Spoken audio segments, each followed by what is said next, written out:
বাগান রে আমার, ওই আল্লাহর বান্দারে 2 রাকাত নামাজ পড়াইছেন। 2 রাকাত নামাজ পড়ানোর পরে ওই আল্লাহর বান্দা 2 রাকাত নামাজ পড়ানোর পরে আল্লাহর ওলি হযরতে হাতেম আসম রাহমাতুল্লাহ আলাইহি ওনার ঘাড়ের মধ্য থেকে চাদরটা নিয়া, ওই চাদরটা আল্লাহ পাকের ওই বান্দা স্ত্রী হারা স্বামীর মাথার উপরে দিয়া দিছে।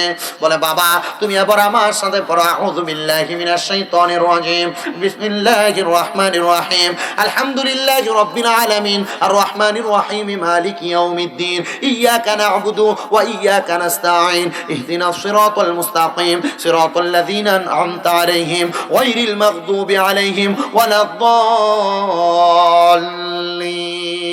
আমিন। বাবা তুমি আমার সাথে পড়ো সূরা ইখলাস, কুল হুয়াল্লাহু আহাদুন ইল্লাহুস সামাদ, লাম ইয়ালিদ ওয়া লাম ইউলাদ ওয়া লাম ইয়াকুল লাহু কুফুয়ান আহাদ। 3 বার পড়াইলেন। বাবা আমার সাথে দুরূদ শরীফ পড়ো, আল্লাহুম্মা সাল্লি আলা সাইয়্যিদিনা মুহাম্মদ ওয়া আলা আলিহি ওয়া আসহাবিহি ওয়া সাল্লিম। এবার 11 বার দুরূদ শরীফ পড়াইয়া আল্লাহর ওলি ডাক দিয়া কয় বাবা চক্ষুটা বন্ধ করে থাকো। ওই আল্লাহর বান্দা ডাক দিয়া কয় আমি যখন চক্ষু বন্ধ করলাম হুজুরের চাদরের নিচে যাইয়া সূরা ফাতিহা সূরা ইখলাস 3 বার পরে যখন আমি দুরূদ শরীফ আদায় করলাম, হুজুর আমি দেখলাম আমার স্ত্রীটা এমন সুন্দর একটা জায়গার মধ্যে বসে আছে আর তার সামনে সুন্দর সুন্দর আকর্ষণীয় খানা আছে। আমি আমার স্ত্রীকে প্রশ্ন করলাম, হে আমার কলিজার টুকরা স্ত্রী, আদরের স্ত্রী, তুমি যে সুন্দর খাবার পাইলা, সুন্দর খানা পাইলা, কেন পাইলা? কারণটা কি? আর এত সুন্দর জায়গা কেমনে পাইলা? স্ত্রী বলে, স্বামী আমার গর্ভের মধ্যে সন্তান নিয়ে ইন্তেকাল করার কারণে আল্লাহ আমাকে আল্লাহর ওয়াদা মোতাবেক, আল্লাহর হাবিবের ওয়াদা মোতাবেক শহীদের মর্তবা দান করেছে, আমাকে জান্নাতের মধ্যে দিয়েছে। আর এই জন্য আল্লাহ তাআলা আমি স্ত্রীর কবরের মধ্যে জান্নাতের সুশীতল ছায়া দান করেছে। ওই স্ত্রী তোমার কবরের মধ্যে সুন্দর সুন্দর খাবার, এগুলা কোথায় পাইলা? বলে আমার আল্লাহ তাআলা আপনার মতো একজন নেককার স্বামী দোয়া করার কারণে আমার কবরের মধ্যে আল্লাহ তাআলা জান্নাতি নিয়ামত দ্বারা ভরপুর করেছেন।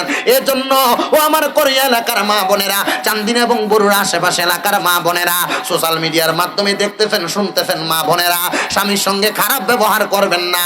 আপনার স্বামী যদি আপনার ইন্তেকালের পরে আপনার জন্য দোয়া করে, আল্লাহ তাআলা আপনার কবরের মধ্যে জান্নাতি খাবারের ব্যবস্থা করে দিবে। আর আপনি যদি আপনার স্বামীর সঙ্গে সুন্দর ব্যবহার করেন, আপনার কবরের মধ্যে আপনার স্বামী সুন্দর সুন্দর আপনার আল্লাহ তাআলা আপনার কবরের মধ্যে সুন্দর ব্যবস্থা করে দিবেন। হে কোরিয়া এলাকার বাবাজিরা বন্ধুরা, চারখালের মুকফুরকানিয়া মাদ্রাসার আশেপাশে এলাকার বাবাজিরা বন্ধুরা, এই জন্য আপনারা আপনাদের স্ত্রীদের সঙ্গে সুন্দর ব্যবহার করবেন। কিন্তু অনেক মহিলাদেরকে দেখা যায় তাদের স্বামী তাদের মা বাপরে নিয়ে ভাত খাইতে চায়। এমনও মহিলা আছে তাদের স্বামীকে বাধ্য করে মা বাপকে জুদা করে দেওয়ার জন্য, মা বাপকে আলাদা করে দেওয়ার জন্য, মা বাপকে পৃথক করে দেওয়ার জন্য, মা বাপকে ভিন্ন ভিন্ন ভাত খাওয়ানোর জন্য। এমনও ঘর আছে যাদের মা বাপ বড় ভাইয়ের ঘরে 1 সপ্তাহ ভাত খায়, মেজো ভাইয়ের ঘরে 1 সপ্তাহ ভাত খায়, ছোট ভাইয়ের ঘরে 1 সপ্তাহ ভাত খায়। কেন জানেননি? কারণ বড় ভাই যদি ভাত খাওয়ায়, বড় ভাইয়ের বউ কয় তোমার কি একার বাপ নিয়ে আমি তুমি একা কেন খাওয়াইবা? তোমার ওই 2টা ভাইরে কেন বলো না? না না না, এ সন্তান মনে রাখবা, মা বাবার মতো রত্নটাকে যত্ন করার দরকার। অন্য 2-3 ভাই খাবা কান না খাবা, তুমি এখন থেকে তোমার মা বাপরে খাওয়াইবা। যারা তোমার মা বাপরে জুদা করে দিছ, তোমার মতো কুলাঙ্গার সন্তান, তুমি নিজে চিন্তা করো। ভাইয়ের সঙ্গে ঝগড়া করে মা বাপরে আলাদা করে দিলা, বউয়ের সঙ্গে ঝগড়া করে মা বাপরে আলাদা করে দিলা। তোমার মতো সন্তান আল্লাহর কাছে মুখ দেখাইতে পারবা না। কারণ আমার আল্লাহ বলেছেন নবীর মাধ্যমে, সাকাতুর রাব্বি ফি সাকাতিল ওয়ালিদাইন, আম্মা আব্বার অসন্তুষ্টিতে আমার আল্লাহ অসন্তুষ্ট হয়ে যায়। আরে তোমার মা বাপ যে 1 সপ্তাহ তোমার ঘরে ভাত খায়, আরেক সপ্তাহ আরেক ঘরে ভাত খায়, মা বাপ কোন সময় কোনটা খাইব এটা তো তোমার কাছে প্রকাশ করতে পারে না। ঘরে ঘরে খাইতে খাইতে মা বাপের জীবন বিনাশ হয়ে যায়। সন্তানের দল আম্মা আব্বা পুরা হইলে এক সময় একটা জিনিস খাইতে মন চায়, গুইরা গুইরা খাওয়ার কারণে আম্মা আব্বা তোমার কাছে ডরে কথা কয় না। আম্মা আব্বা তোমার বউয়ের ডরে তোমার কাছে খাবারের আবদার করে না। পারলে জিগাইবা, ও মা কি খাইবা, ও আব্বা কি খাইবা, তুমি জিগাইবা দূরের কথা, তুমি তোমার বউয়ের কাছে মা বাবার দায়িত্ব দিয়ে রাখছো। না রে না, কেউ যদি এমন মা বাপকে আলাদা করে দিয়া থাকো, দে তোর পাগুলো আমার সামনে দে সন্তান, আমি শামীম রেজা জিব্বা লাগে তোর পা পরিষ্কার করে দেব। কারণ এমন 100টা মাহফিল শুনলে কোনো লাভ হবে না। যদি তুমি তোমার মা বাবার মনে কষ্ট দিয়া মাহফিলে বসো, ওয়াদা করো, ওয়াদা করো, ওয়াদা করো, কেউ যদি মা বাবার মনে কষ্ট দিয়া মা বাপরে আলাদা করে দিয়া মাহফিলে আইসা থাকো, আরে মা বাপরে নিয়া জুদা করার জন্য, ভাত খাওয়ানোর জন্য এলাকায় বিচার করা হয়, আরে এমন তো করার কথা না। মা বাপরে ভাত খাওয়ানো নিয়া, মা বাপরে নিয়ে টানাটানি চলবে, আমার মা আমি খাওয়ামো, আমার মা আমি খাওয়ামো, আমার বাবা আমি খাওয়ামো, এগুলা হয় না। মা বাপকে ভাত খাওয়ানো নিয়ে জুদা করার জন্য আলাদা আলাদা বিচার হয়, এলাকার মানুষে ডাক দেওয়ানো হয়। এমন না জীবন তুই রাখিস না। আল্লাহর দোহাই ওয়াদা কর, কেউ যদি মা বাপরে এমন জুদা করে দিয়া থাকো, এখান থেকে বাড়িতে যাইবা আর আম্মা আব্বার পাগুলার মধ্যে ধরে বলবা, মা ও আব্বা আপনাদের সঙ্গে বড় অন্যায় করেছে, আপনাদের সঙ্গে বড় পাপ করেছে, আপনাদেরকে এতদিন আলাদা করেছি, জুদা করছে, আব্বা আম্মা আমারে আপনার আল্লাহর হস্তে মাফ করে দেন। যতক্ষণ পর্যন্ত আপনার মা আপনার বাবা মুখ দিয়ে বলছে আপনারে মাফ করে দিয়েছে, ততক্ষণ পর্যন্ত আপনি আপনার মা বাবার পাও ছাড়বেন না। আর এমন সন্তান আছে, হুজুর মাপ চাইব দূরের কথা, আমি তো 2 ঈদে মা বাবার পায়ে ধরে সালামি আমি করি না। আর আল্লাহর নবী শিখিয়ে দেয়, মাঝে মাঝে যদি সুযোগ পাও আম্মা আব্বার কদম বসি করবা, আম্মা আব্বার কদমে চুম্বন করবা। আর এমনও সন্তান পাবো কিনা জানি না, আম্মা আব্বার কদমে কোনোদিন চুম্বন করেছ। আর আল্লাহর নবীর আদেশ হইল, আম্মা আব্বার কদমে চুম্বন করলে আল্লাহর জান্নাতের চৌকাঠে চুম্বন করার মজা পাওয়া যায়, সওয়াব পাওয়া যায়। এ সন্তান আম্মা আব্বার পায়ে ধরে সালামি করো না, আমার দিকে তাকাও, আল্লাহ তাআলা সম্মান কম দেয় নাই। এই কম বয়স মাত্র 24 বছর বয়সে পড়লো, আল্লাহ তাআলা গুনাহগাররে দিয়া 6টা মাদ্রাসা করাইছে কুমিল্লা শহরে। শুধু 6টা মাদ্রাসা না, নরমাল ভাবে আল্লাহ রাখে না, সুন্দর সহি সালামত আল্লাহ রাখতেছে। কম দামি না, 22 লাখ টাকা দামের গাড়ি আল্লাহ সরায় একমাত্র আমার মা বাবার দোয়ার কারণে। আরে কেন জানোনি, 2009 সাল 10 সালের মধ্যবর্তী সময়টা ওয়া শুইনা যাইয়া বেড়ার ঘর, বাতার বেড়ার গোল ছিল, আম্মা আব্বা ঘুমাইয়া ছিল, মা বাবার পায়ে চুমা দিছি। পাই গুনাহগার গো নবীজি আপনাই চিনলাম না, সেই কারণে রোজে হাসরে আমাদেরকে ভুইলেন না। আল্লাহুম্মা সাল্লি লাইডি দিছ পরে বলতিস না মুহাম্মদ ওয়া আলা আলি কতনি কতে কানে ধরাইলাম। আমার বাবা জিরা বন্ধুরা, এই জন্য স্ত্রীর শুধু দোষ খুঁজলে চলবে না। আপনি স্বামীটা তেমন আদর্শবান স্বামী হয়েছেন কিনা আগে আপনাকেও দেখা লাগবে। স্ত্রীর কাছে যাওয়ার আগে সিগারেটও যদি খায়া থাকেন, আল্লাহর দোহাই খাওয়া বন্ধ করেন। পানও যদি খায়া থাকেন, মুখটারে পরিষ্কার করে একটু প্রয়োজনে ওনার কাছে যাইয়েন। ও মুসলমান নবীর উম্মতের দলেরা, আপনি যে আপনার বউরে তার মার নাম লইয়া গালি দেন, আপনি যে আপনার বউরে তার বাপের নাম লইয়া গালি দেন, অমুকের জি কইয়া কইয়া গালি দেন, আপনার কি একটু মায়া লাগে না? আল্লাহর নবী এই জন্য হাদিস শরীফে কইয়া দেয়, মুসনাদে আহমদের মধ্যে হাদিস বর্ণনা, আমার নবী কয় তোমরা মহিলাদেরকে তার বাবার নাম লইয়া গালি দিও না। কার নাম লইয়া? পিতা মাতার নাম ধরে গালি দিও না। নবীজি কেন? নবী আমার ডাক দিয়া কয় আমি হইলাম মহিলাদের বাবা। তামনে আপনার বউরে গালি দিচ্ছেন, তার মারে আর তার বাপরে, তো গালি দেওয়া পড়বো কার উপরে? রসুলের উপরে। আর নিজের মা বাপ তো পরে, নিজের মা বাপের থেকে রসুল দামি না? নিজের মা বাপের থেকে রসুল সম্মানিত না? নবীজি বলছে তোমরা তোমাদের নারীদেরকে, স্ত্রীদেরকে তার মা বাবার নাম নিয়ে গালি দিও না, কারণ আমি রসুল ওই মহিলাদের পিতা। তা আপনি আপনার স্ত্রীকে গালি দিলে গালি যে রসুলের উপরে পড়বে।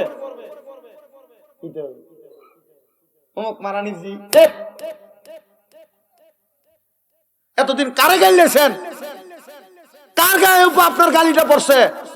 এজন্য যারা স্ত্রীদেরকে গালি দেন, হুমকের জি বলে গালি দেন, আপনারা যারা চান্দিনা না, চান্দিনায় করেইয়া এলাকার মানুষ যারা শুনছেন, সোশ্যাল মিডিয়ার মাধ্যমে যে ভাই বাবারা শুনছেন, আপনারা আপনাদের স্ত্রীদেরকে তার মার নাম বাবার নাম দিয়ে গালি দেন। নবীজির আদেশ, তোমরা তোমাদের স্ত্রীদেরকে তার মার নাম বাবার নাম নিয়ে গালি দিবা না, আমি রাসূল তার বাবা। এখন চিন্তা করে দেখেন, আপনি যদি আপনার স্ত্রীর মার নাম বাবার নাম নিয়ে গালি দেন, এই গালি আপনার মা বাপ না, মহিলার মা বাপ না, আপনার রসুলের উপরে যায় পড়ে। এবার সিদ্ধান্ত আপনার, আপনি কি গালি দিবেন না গালি বন্ধ করবেন?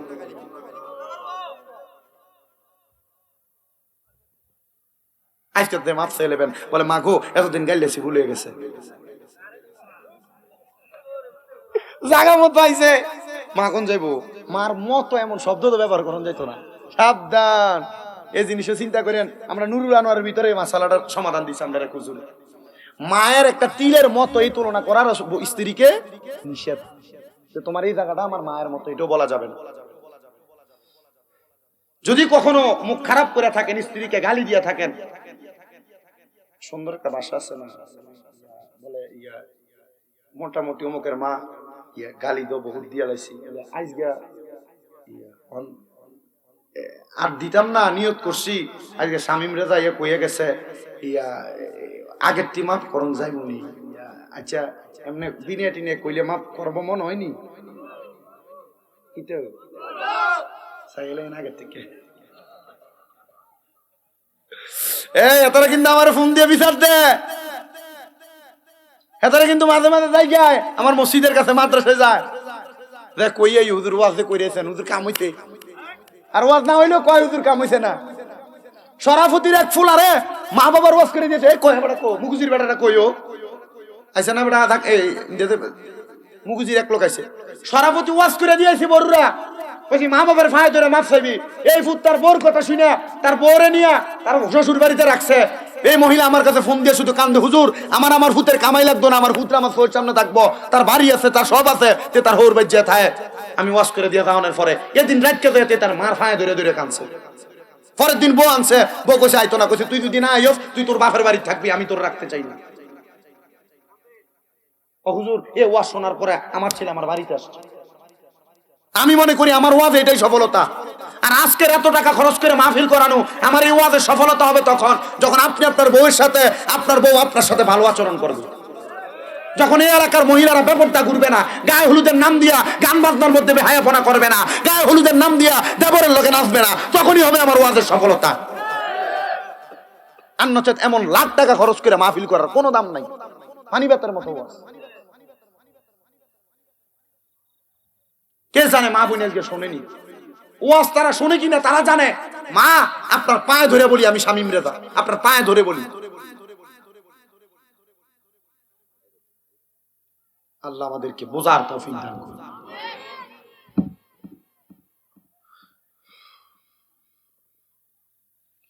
যদি গালি দিয়ে থাকেন এখন থেকে নিরঙ্কুশ হয়ে যান। তিরমিজি শরীফের নবী দা একটা হাদিস বলে, আমার নবী বলেন তোমরা তোমাদের স্ত্রীদের গালের মধ্যে আঘাত করবা না, আর আমনে ফানি টানতে দেরি হইলে ঠাস কইরা ছটকনা মেরে দেন। মারেনি? যেদিন থেকে হাদিস পড়ছে সেদিন থেকে আমদারও বন্ধ। নবীজি কেন কেন কেন নবী আমার বলে তোমরা তোমাদের স্ত্রীদেরকে, তোমাদের মহিলাদেরকে গালের মধ্যে আঘাত করবা না। নবী কেন গো? কারণ আমার নবী কয়ে তারা হইল তোমাদের কাছে অল্প কিছুদিনের মেহমান, আমি আবার আল্লাহ তাআলার কাছে এই আমানত ফেরত দিয়া দিব, এজন্য তোমরা তাদের মুখের মধ্যে আঘাত করবা না। আমরা ঝটকা ধুম করে মারেন,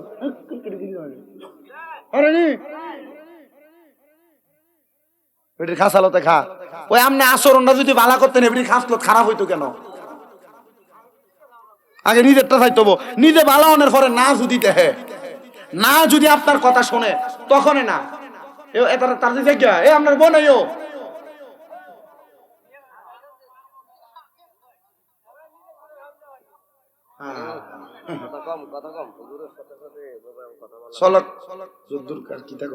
নেতারা মনে হুজুর বক্তব্য কি দাও, আমি আর লাগে ওয়াজ করি না, পরে দাওয়াত দেন বেরিয়েদের কাছে কালেকশনে লেগে গেলে পোস্টার চাই যদি দেয় শামিম রেজা এরপর টিয়া দেয় না, ছাল দেয় না। তবে বেশিরভাগ জায়গা ছাল দেয় না, আরো বেশি করে দেয়। হ্যাঁ হুজুর এটা রে, কারণ আমি শুধু এতক্ষণ মহিলারা কই, এখন আপনারা কইতেছি গালের মধ্যে মারা যাবে। নবীজি বলছে এরা তোমাদের কাছে খানিক সময়ের জন্য মেহমান। যদি কোনো পুরুষ মানুষ দুনিয়াতে তার স্ত্রীর সাথে সুন্দর ব্যবহার করে ইন্তেকাল করে কবরে যায়, আল্লাহ তাআলা তার খেদমতের জন্য জান্নাতের মধ্যে 70 জন জান্নাতের হুর রেডি করে রেখেছে। নবীজির কথা। তো নবীজি যখন এই কথা বলছেন, মহিলারা আল্লাহর হাবিবের দরবারে আসতেন তো পর্দার আড়ালে, ওনারা কান্না করে, ইয়া রাসূলুল্লাহ এটা কেমন কথা, আমরা জামাইরে বড় ভালোবাসি, আমরা জামাই আমরা লোকে সুন্দর আচরণ করে কবরের ভিতরে গেলে এরা 70টা বউ পাইবো, আমরা জামাইরে পাইতাম না। নবীজি বলছে না, তোমরা যদি তোমাদের স্বামীর সাথে সে আদর্শবান স্ত্রীর মতো ব্যবহার করো, আদর্শবান স্ত্রীর মতো চলাফেরা করো, ওই যে কইছেন খাচ্ছ তুই দোষে খা, যদি খাচ্ছ যদি খারাপ হয় তাহলে আর কিছু হইতো না। আপনি 70টা বউ পাবেন, আপনি আগে বালা স্বামী হন, আপনি আগে বালা স্বামী হন। আগে বাসর রাইতে আংটি দিত, আগে বাসর রাইতে থ্রি পিস দিত, বাসর রাইতে বউরে সুন্দর একটা গলার চেইন গিফট দিত। আমার ক্লাসমেটটা কয়দিন আগে বিয়ে করছে, তারা দেখলাম আইফোন 11 মোবাইল কিনে, 12 মোবাইল কিনে। আমি গেলাম কি তারে, তুই না এতদিন কইস তোরে খাবাইতি কইলে তুই আমার খাবাসটা বাচ্চা, তোর কাছে টিয়া পয়সা নাই, তুই যে এত দামি মোবাইল কিনস। দোস্ত বিয়া বউরে এইটা রাখতে দে, গাড়ি সাংঘাতিক অবস্থা রে, তুই আমদারে 100 টিয়া 200 টিয়া খাবাস না, আর তুই বইয়ের লেগে তুই প্রায় 56,000 টাকা দিয়ে মোবাইল কিনস, আর তুই সাংঘাতিক ফোলা। কদস্ত শরম দিও না, খাবাম বিয়ার পরে। তুই অন খাবাস না, বিয়ার পরে ফ্যাট একটা মারবো, তুই আবার এসব খাবাবি।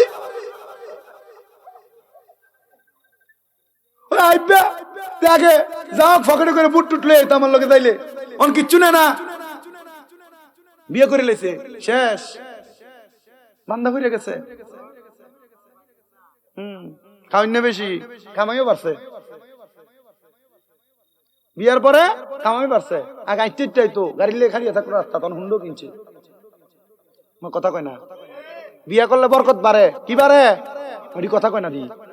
আপনারা ফলাইনের বিয়ে করে দিবেন তাড়াতাড়ি। ওমা আপনি আপনার ফুতারিতে বিয়ে করান না, এ ফোলার 20 বছর 22 বছর বয়স হওয়ার পরে এটার আপনি টাল্টি বেল্টি করতে ছাইরা দেন, এটা ফোলানের ভিতরে এলাকার ভিতরে ঝামেলা করে, এ ফোলা অন্য জনের মায়ের ডিস্টার্ব করে। আপনি বাপে বুঝেন না এই ছেলেদের বিয়ে করানি অতি জরুরি। হুজুর তারা খাবাইবো কিতা, তে নিজের ভাইকে দাঁড়াক, তে মনে হয় তার এবারের ভাই দাঁড়াই রয়েছে। সন্তানকে তাড়াতাড়ি বিয়ে করাই দিবেন।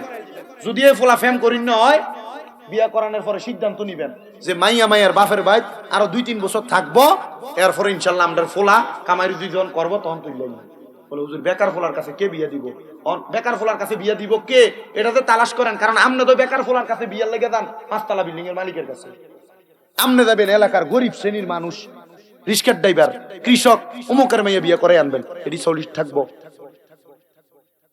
কথা কয় না কেন? ঠিক আছে নি ভাই স্যার, এটি কষ্ট ভাইয়া মানুষ হয়েছে, বিয়ে দিয়ে লেবো তারা যৌতুকের চিন্তা করতো না, আর আপনি যৌতুক চাইয়েরও নাই গরিবদের কাছে। তখন দেখবেন কত সুন্দর মাইয়ার জায়গা, আপনার ফুটে জায়গা। তে বিয়ার আগে আপনার থেকে নাস্তার টিয়া কইয়া দিয়ে এটা মোবাইলে ঘুরে অন্য মায়ের লোকে ফ্যাম করে উড়াইতো, তো এটা তার বউর লোকে কথা কয়ে উড়াইব, তার আর জিনার গুণ হইতো না।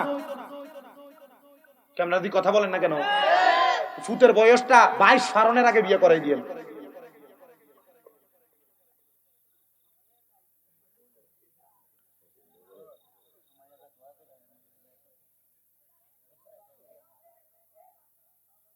হ্যাঁ 20 টাকা দিছে, অসুস্থ মানুষ, এর লেগে দোয়া করতো, এনে বইবো, বইলে আপনারও যাইতে আরে কিছু দিয়া যাই। হ্যাঁ 20 টাকা দিয়ে দিয়েছিলাম, মাহফিলে শরীর থাকছে, এনে বইছে, আমি দেখছি আইটার সময় আপনারা যাইতো কিছু দিয়া যাইতে হবে, গরিব মানুষ।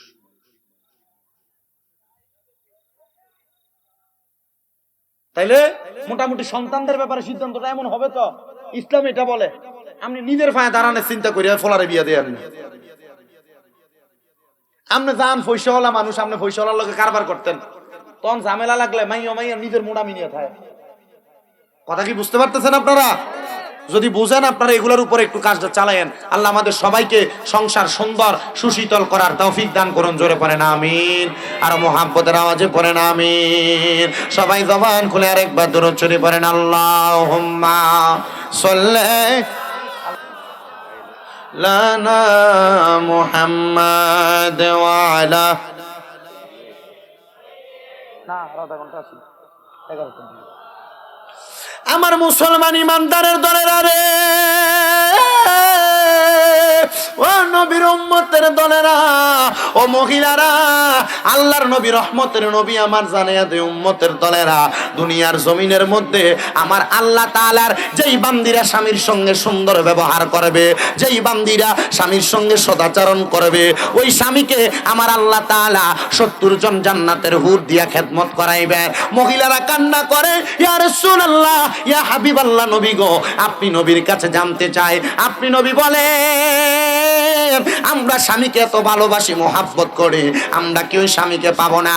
আমার নবী বলে, তুমি যদি তোমার স্বামীর কথা মোতাবেক চলাফেরা করো, স্বামীর মনে কষ্ট না দাও, স্বামীর আদেশটা মাইনা কবরে আসো, আমার আল্লাহ তাআলা ওই স্ত্রী 70টা হুরের খাদেমা, 70টা হুরের সরদারিনী আমার আল্লাহ তোমারে বানাইবো। 70টা জান্নাতি হুরের সরদারিনী ওই মহিলাকে বানাইবো, যে মহিলা তার স্বামীর সঙ্গে ভালো ব্যবহার করবে, যে মহিলা তার স্বামীর সঙ্গে সুন্দর ব্যবহার করবে, যে মহিলা যার তার স্বামীর কথার আদেশ ছাড়া ঘরের বাহিরে যাবে না, যে মহিলা তার স্বামীর কথার উপরে কথা বলবে না, যে মহিলা তার স্বামীকে অভিশাপ দিবে না, যে মহিলা তার স্বামীর কথার বাহিরে একটা কাজও করবে না, ওই মহিলা জান্নাতের 70টা হুরের সরদারিনী হবে। আমি গতকালকে মোবাইল ফোনের ভয়াবহতা নিয়ে ওয়াজ করছি, শুধু মোবাইল ফোনের ভয়াবহতা। আজকে যেহেতু আমার এটা দিছে, এজন্য মহিলাদের ওয়াজটা করে দিয়ে গেছি। শোনেন বাবাজিরা, বন্ধুরা, আল্লাহর হযরতে হাতেম মাসুম রাহমাতুল্লাহ আলাইহি উনার জামানার একটা স্ত্রীর আলোচনা আমি আপনাদেরকে শোনায়া দেই। ওই স্ত্রী ঘরের মধ্যে সকাল বেলা ইন্তেকাল করেছেন, আর তার স্বামী ফজরের নামাজের পরবর্তী সময়ে তার লাশটার পাশে বইসা বইসা শুধু কান্নাকাটি করতেছে। হযরতে হাতেম মাসুম রাহমাতুল্লাহ আলাইহি বলে, ফজরের নামাজ পড়ার পরে আমি ওই কান্নার শব্দ যখন রাস্তা দিয়ে যাওয়ার সময় শুনতে পাইলাম, আমি ওই ঘরের মধ্যে প্রবেশ করলাম। ঘরের মধ্যে প্রবেশ করার পরে আমি তাকে দেখলাম একটা মৃত ব্যক্তির লাশের পায়ের কাছে বইসা বইসা একজন পুরুষ মানুষ কান্না করতেছে। আমি জিজ্ঞাসা করলাম, ও আল্লাহর বান্দা, তুমি কেন এই লাশের পাশে বসে বসে কান্না করো? আল্লাহর বান্দা আমারই উত্তর দেয়, আমাকে উত্তর দেয়। আল্লাহর বান্দা শুধু আমার বারবার বলে, হুজুর আমার স্ত্রী বড় ভালো মানুষ ছিল, আমার স্ত্রী বড় আবেদা ছিল, আমার স্ত্রী বড় জায়েদা ছিল, আমার স্ত্রী বড় তাহেরা ছিল। সুবহানাল্লাহ কোন, আর জোরে কন্যা সুবহানাল্লাহ। আমার স্ত্রী বড় ভালো ছিল হুজুর, হুজুর আমার স্ত্রীর গর্ভের মধ্যে একটা সন্তান, আমার স্ত্রী গর্ভের সন্তান নিয়ে ইন্তেকাল করেছে। আরে আল্লাহর নবী শিখিয়ে দেয়, শহীদের মৃত্যু লাভ করার আরেকটা মাধ্যম হলো, কোনো মা বোনের গর্ভে যদি সন্তান হয়, সন্তান গর্ভে নিয়ে যদি ইন্তেকাল করে, অথবা সন্তান প্রসব করার সময় যদি মহিলা ইন্তেকাল করে, ওই মহিলার মরণের মর্যাদা হবে শহীদের মর্যাদা। জোরে জোরে কইতেন না বাবা সুবহানাল্লাহ। কিন্তু মা বোনেরা, আপনারা তো গর্ভের মধ্যে সন্তান নিয়ে আপনারা কেমন জানি চলাফেরা করেন। আমি আপনাদেরকে গর্ভের সন্তান নিয়ে কেমনে চলতে হবে আমার কথাটা বুঝিয়ে দিতে চাই। ও মহিলারা, আপনার গর্ভের সন্তান নিয়ে আপনি আপনার পেটটাকে, আপনার দেহটাকে প্রদর্শন করবেন না। গর্ভের মধ্যে সন্তান নিয়ে আপনি খারাপভাবে চলাফেরা করবেন না, মানুষের সামনে বেশি যাবেন না, মানুষের সঙ্গে বেশি মুলাকাত করবেন না। আপনার গর্ভের মধ্যে সন্তান নেওয়ার পরে আপনি আপনার ঘরের মধ্যে থাকবেন। ডাক্তাররা দেখবেন মহিলাদের গর্ভে সন্তান আসলে মহিলাদেরকে হাঁটা চলা বেশি করতে বলে, হয়নি? এক কাটতে শুয়ে থাকতে নিষেধ করে, ঘুরে ঘুরে কাজ চেঞ্জ করে করে শুইতে বলে, বলেনি?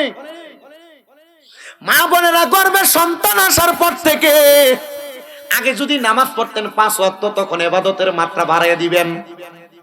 জি, ইবাদতের মাত্রা বাড়াইয়া দিবেন। আপনার ঘুম ছাড়া অন্য কোন সময়গুলা আপনি বেশি বেশি আল্লাহর ইবাদত করবেন। আর এই সময় বেরিয়ে তো ইবাদত করেই না, আর কেউ ডাকও দেয় না। মাগো বেটি মরণের পথে, ডাক দিচ্ছে, ধমক দিচ্ছে, ঠিক আছে নি? আমি দেরি দেখছি। মা বোনেরা, আপনি যদি আপনার গর্ভের সন্তান নিয়ে নামাজ পড়েন, আপনার সন্তান নামাজি হবে। কিন্তু আপনি গর্ভে সন্তান নিয়ে মোবাইলের ভিতরে রিলস ভিডিও দেখেন, শর্ট ভিডিও দেখেন, গর্ভের সন্তান নিয়ে আপনি মা টিকটক দেখেন। এবার গর্ভের সন্তান যখন জন্ম হয়, সন্তান জন্মগ্রহণ করার পরে সন্তানরে কোরআন তেলাওয়াত লাগিয়ে দিলে কান্দা বন্ধ হয় না, সন্তানের সামনে মোবাইলে গান লাগিয়ে দিলে তারপরে ফলার কান্দা বন্ধ। কথা কয় না কেন? এজন্য মা বোনেরা গর্ভের সন্তান নিয়ে নামাজ আদায় করবেন, গর্ভের সন্তান নিয়ে তাসবিহ হাতে নিয়ে জিকির আজকার করবেন, গর্ভের সন্তান নিয়ে আপনি বেশি বেশি আল্লাহর কোরআন তেলাওয়াত করবেন। শুনেন রে, একটা ছোট্ট বাচ্চা কয়েকদিন আগে আমি যে মসজিদে জুমার নামাজ পড়াই, এখান থেকে দাওয়াত খাইতাম, আমি কুমিল্লা জগন্নাথপুরে গিয়েছি। ওইখানে যাওয়ার পরে মিলাদ শরীফের পরে ছোট্ট একটা বাচ্চা মাত্র 3.5 থেকে 4 বছর বয়স, ওই বাচ্চাটা আমার হাতের মধ্যে আইনা দিছে। ওই বাচ্চাটা যখন আমার হাতের মধ্যে সুন্দর করে সালাম দিয়ে আসসালামু আলাইকুম ওয়া রাহমাতুল্লাহ, ছোট বাচ্চা মানুষ আমার জিজ্ঞাসা করে মামা হুজুর কেমন আছেন? আমি জিজ্ঞাসা করলাম আলহামদুলিল্লাহ ভালো আছি। ওই মহিলাটার বাবা, ওই বাচ্চাটার মা বাবা এসা আমার কই হুজুর আমার মাইয়া কোরআন তেলাওয়াত করতে পারে, একটু কোরআন তেলাওয়াত করতে কোন না। আনন্দ না? ছোট বাচ্চা যদি কোরআন তেলাওয়াত করতে পারে। ও বছর রে, আমি বাচ্চারে বললাম তুমি কোরআন তেলাওয়াত করো। ওই বাচ্চা দেখলাম মাত্র 3.5 থেকে 4 বছরের কাছাকাছি বয়স। বাচ্চা সূরা আর রহমানের প্রথম থেকে শেষ পর্যন্ত পুরাটা আমারে পইরা শোনায়। আমি জিগাইলাম কি কারণে? ওই বাচ্চার মা পর্দার আড়াল থেকে ডাক দিয়া কয় হুজুর আমি ওয়াজের মধ্যে শুই না আমার বাচ্চাটারে গর্ভে নিয়া আমি আর রহমান সূরাটা 1 বার না 2 বার না 100 বার তেলাওয়াত করছি। আর আমার এই সন্তান গর্ভের মধ্য থেকে আসার পরে আমি সন্তানটারে ওই সূরাটা আমি যে গর্ভ অবস্থায় পড়ছি আমি এরপরে আর সূরাটা পড়া বন্ধ করছি না। আমি এই সন্তানরে শোনাইয়া প্রত্যেকদিন সূরা আর রহমান পড়তাম। ফলা বাচ্চারে যখন ঘুমলো আইতাম আমি কানের কাছে আর রহমান সূরা লাগায় রাখতাম। হুজুর আমার 3.5 বছরের বাচ্চা কানের মধ্যে আর রহমান সূরার আওয়াজ শুনতে শুনতে শিখা ফেলাইছে। আলহামদুলিল্লাহ পড়েন। মা বোনদের গর্ভের মধ্যে সন্তান থাকা অবস্থায় নেক আমল করবেন, নেক আমল সব সময় ওযু অবস্থায় থাকার চেষ্টা করবেন। কি অবস্থায়? ওযু অবস্থায় থাকার চেষ্টা করবেন। আল্লাহর ওলি হাতেম আসম রাহমাতুল্লাহ আলাইহি বলে আমি ওই আল্লাহর বান্দার ঘরের মধ্যে যা জিজ্ঞাসা করলাম আল্লাহর বান্দারে কেন তুমি কান্না করো? কান্না করার কারণ কি? হুজুর আমার স্ত্রীর গুণ 3টা ছিল, আমার স্ত্রী বড় আবেদা ছিল, আমার স্ত্রী বড় জাহেদা ছিল, আমার স্ত্রী বড় তাহেরা ছিল। হুজুর মৃত্যুবরণ করেছে আমার স্ত্রী ঘুমন্ত অবস্থায় না, আমার স্ত্রী গর্ভে সন্তান নিয়া প্রত্যেক সময় ফজর আগে ওইটা তাহাজ্জুদের নামাজ পড়তো। বিড়িতে ফজরের সময় উঠে না, তাহাজ্জুদ পড়বো কোন সময়? আর ওই আল্লাহর ওলি ডাক দিয়া কই তাহাজ্জুদের নামাজ আদায় করেছে। হুজুর তাহাজ্জুদের নামাজ যখন আমার স্ত্রী পড়ে আমি প্রত্যেকদিন আমার স্ত্রীর সঙ্গে তাহাজ্জুদের নামাজ পড়তাম। তার মানে যেমন স্ত্রী তেমন স্বামী। মারহাবা বলেন। আপনি আপনার বউরে তাহাজ্জুদের নামাজ পড়াইবেন, ফজরের সময় দুটোটা সমানে ঘুমিয়ে থাকে। আল্লাহ বুঝার তৌফিক দান করুন। কেমন আছেন আপনি? আলহামদুলিল্লাহ। আয়সা পড়ে নিশ্চয়, অসুবিধা নেই, বসেন। সম্মানিত ব্যক্তি বর্গ, হ্যাঁ আমি চিনি না, একটা শেয়ার দেন। ভালো আছেন না? আমি আপনার নিয়ে বেশি দেরি নেই, এই ওয়াক্যাটা বইলে শেষ করে দেবো। আপনাদের কষ্ট হইব নাকি? আপনার কষ্ট না। আমি বক্তা আনার আগে আমি একটা সিগন্যাল দিব তারারে, এর ফলে তারা বক্তা নিয়ে আইব। আমি এর মধ্যে একটা জিকির দিলাম ইনশাল্লাহ আপনারা লইয়া, কারণ আমি জানি দয়নে জিকির অলিতলার না, অলিতলা দরবার আছে, রেজবিয়া দরবার আছে, মাইজগন্ডা দরবার আছে, আড়াইবাড়ির আছে, ফুরফুরের আছে, জৈনপুরের আছে, কত দরবারের ভক্তরা আছে। এরার মূল খাস পোরাকতে দিলে আল্লাহ তাআলার জিকির। ইনশাল্লাহ ওয়াজ শেষ করে একটু জিকির করে ইনশাল্লাহ আপনারা লইয়া। আপনার কি কষ্ট হইব নাকি? শুধু কই যান বক্তা আনতেন জাননি কোনো আইনেন না, আমি অন্য জায়গায় বক্তা আনতো তাড়াতাড়ি কই, কিন্তু আজকে কইতাছি না। ওয়াজ করে আমার কাছে মজা লাগতেছে। আপনার কাছে ভালো লাগতেছে কিনা? ওয়াজটা ভালো লাগলে কাম হইতো না। চেয়ারম্যান সাহেব ওয়াজ করছি জামাই বউর মহাব্বত, ওয়াজ করছি জামাই বউর মহাব্বত, বাজ্জি আবার বেরিয়ে দেখেন দমক দিয়ে লাইন না, ফিটা দিয়েন না, মাইরেন না, মা বাপের নাম লইয়া গালি দিয়েন না। আল্লাহ আমরারে বুঝার তৌফিক দান করুক। জোরে কোন আমিন। সবাই একটু মহাব্বতের আওয়াজে দরুদ শরীফ পড়েন। আল্লাহুম্মা সাল্লি মাওলানা মুহাম্মদ ওয়া আলা আলি সাইয়্যিদিনা। চেয়ারম্যান মহোদয় যেহেতু এসে গেছেন, আমি আমার আলোচনাটা বেশি লম্বা করতেছি না, শর্টকাট শেষ করে দিচ্ছি রে বাবারা। ওই আল্লাহর বান্দা ডাক দিয়ে বলে, হুজুর আমার স্ত্রীকে নিয়ে আমি তাহাজ্জুদের নামাজ আদায় করতাম। আমার স্ত্রীর মনের মধ্যে একটা খায়েশ ছিল, হুজুর আমার স্ত্রীকে যেন আমি একটু বকরির গোশত দিয়া ভাত খাওয়াই। হুজুর আমার ইনকাম ছিল না, আমার পরিপূর্ণ কোনো টাকা ছিল না, এই জন্য আমি আমার স্ত্রীকে পরিপূর্ণ একটু বকরির গোশত খাওয়াইতে পারি নাই। হুজুর প্রত্যেক দিন তো আমি আমার স্ত্রীর সঙ্গে তাহাজ্জুদের নামাজ পড়ি, কিন্তু আজকে আমার শরীরটা একটু ক্লান্ত লাগার কারণে আমি আমার স্ত্রীর সঙ্গে তাহাজ্জুদ নামাজ পড়ি নাই। কিন্তু হুজুর গো, আমার স্ত্রী গর্ভে সন্তান থাকা অবস্থায় আমার স্ত্রী ঘুম থেকে উঠা নিজে নিজে ওযু বানাইয়া আমার স্ত্রী একা একা তাহাজ্জুদের নামাজ পড়ছে। কিন্তু হুজুর ফজরের আযান যখন চারদিকে পড়ে গেল, আমি ফজরের নামাজ পড়ার জন্য উঠে গেলাম, কারণ এটা ফরজ ইবাদত। হুজুর আমি ফজরের নামাজ পড়ার জন্য যখন উঠলাম, আমি দেখলাম আমার স্ত্রী চারদিকে আযান হচ্ছে, সিজদার মধ্যে পড়ে আছে। আমি আমার স্ত্রীকে ডাকলাম, ও আমার কলিজার টুকরা স্ত্রী, ঘুম থেকে উঠে যাও। ও স্ত্রী সিজদা থেকে মাথা উঠাও, ফজরের নামাজের সময় হয়ে গেছে। হুজুর আমার স্ত্রী সিজদা থেকে মাথা উঠায় না, ফজরের নামাজের সময় অতিবাহিত হয়ে যাচ্ছে। আমি আমার স্ত্রীকে তার পিঠের মধ্যে হাত দিলাম, হাত দিয়ে আমার স্ত্রীকে ওঠানোর চেষ্টা করলাম, কিন্তু আমি তাকে দেখলাম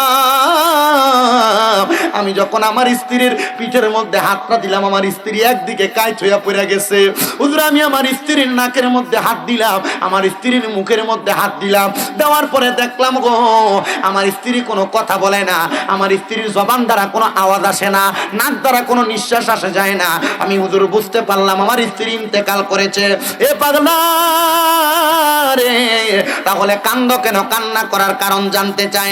ওই লোকটা ডাক দিয়া কই, হুজুর গো আমার স্ত্রী তো ইন্তেকাল করেছে, ইন্তেকাল করার পরে আমার মনটার মধ্যে শুধু কষ্ট আর কষ্ট, কষ্ট আর কষ্ট।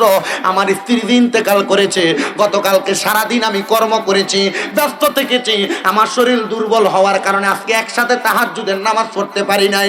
আমি আমার স্ত্রীকে বলেছি আজকে সকালবেলা একটা বকরি আইনা আমাদের সন্তান জন্মগ্রহণ করার আগে আমাদের সন্তানের নামে আল্লাহর রাস্তায় কোরবানি করব, ওই বকরির গোশত দিয়ে আমার স্ত্রীকে আমি ভাত খাওয়াবো। হুজুর আমার স্ত্রীটা বকরির গোশত খাইবে দূরের কথা, সন্তানই তো জন্ম দিতে পারে নাই, তাহাজ্জুদের নামাজের মুসল্লার মধ্যে ইন্তেকাল করেছে। হুজুর